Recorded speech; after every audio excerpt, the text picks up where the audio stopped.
Hello, this is Doug Copple with Bentson, Copple & Associates, and it's time for another edition of the reSource Minute. Today's topic is about the proposed tax increases and the timing of your practice sale. With Joe Biden winning the presidency, there's been a lot of talk about increases in both corporate and personal taxes. There's been speculation that the higher tax rate will go into effect retroactively in 2021. Although this is still a possibility, most agree that the tax increases will take place in 2022 with almost certainty. So today we're going to focus on two of those tax changes and that affect dental and orthodontic transactions.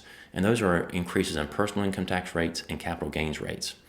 Under Biden's proposal, the highest personal income tax rate for ordinary income will increase from the current rate of 37% to 39.6%, which is what it used to be prior to Trump's presidency.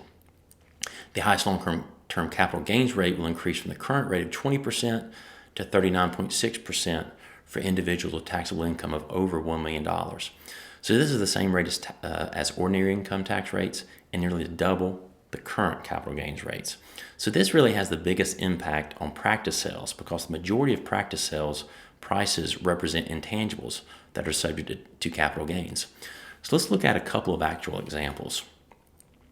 First, consider a practice with a sales price of $1.2 million, which is what we consider a typical or average sales price for a single doctor practice that's selling to another doctor.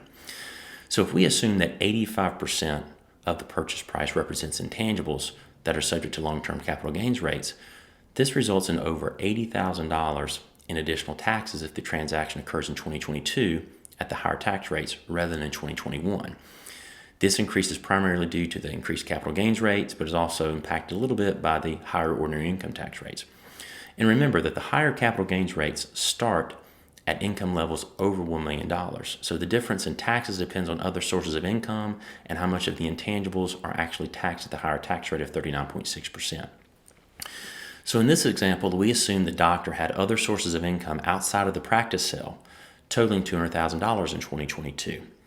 So this other income of $200,000 could represent various sources of income. It could represent compensation for clinical work, i.e., work back compensation after you sell the practice, or income from the practice prior to selling the practice. It could represent spouse's income or rental income on rental property. So if the doctor's other sources of income are higher than the $200,000 in our example, or in other words, more of the proceeds from the transaction are taxed at the higher tax rate, the additional taxes on the practice sale will be higher. For example, if the entire balance of the intangibles is taxed at the higher rate of 39.6%, the additional taxes will be approximately $200,000 rather than the $82,000 that we note here. So now let's look at a larger practice sale. So we have a purchase price here of $2.5 million, again with 85% of the purchase price representing intangibles.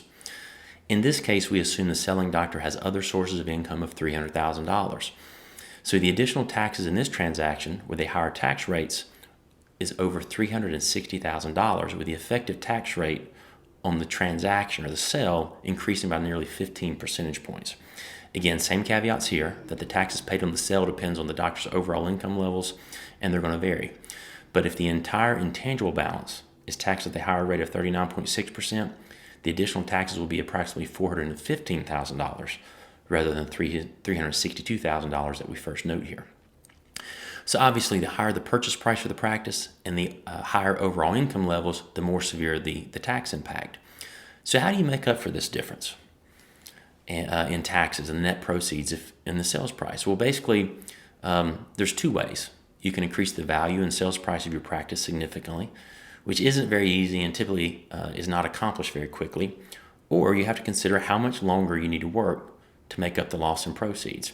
To do this, you really have to work backward to say how much income do I need in 2022 after taxes to come to the same net proceeds overall from income plus the sale of my practice.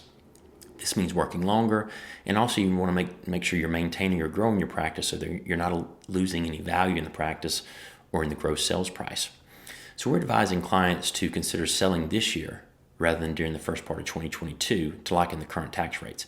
Definitely, if you're considering selling in early 2022, go ahead and sell in December 31st. So make the transaction effective December 31st rather than January 1st or sometime in January. This difference in the closing date alone could save you tens of thousands or possibly even hundreds of thousands of dollars in the net proceeds from the sale. Also, if you're a larger practice, or if you're considering selling to an orthodontic support organization or dental support organization or any other large group or corporate practice that people call corporate, you definitely want to consider selling this year rather than in 2022.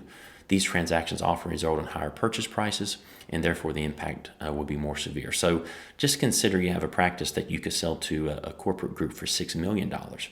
Well, you can do the quick math on that, but if you just assume at least 20% of additional taxes, that results in over $1.2 million in additional taxes that you will owe, and therefore reduce your net sales proceeds. So plan accordingly, consider how these increased tax rates affect you financially and the timing of your upcoming practice transition. And please let us know if you'd like to talk through your situation. So that's the reSource Minute or Minutes, and we thought you'd like to know.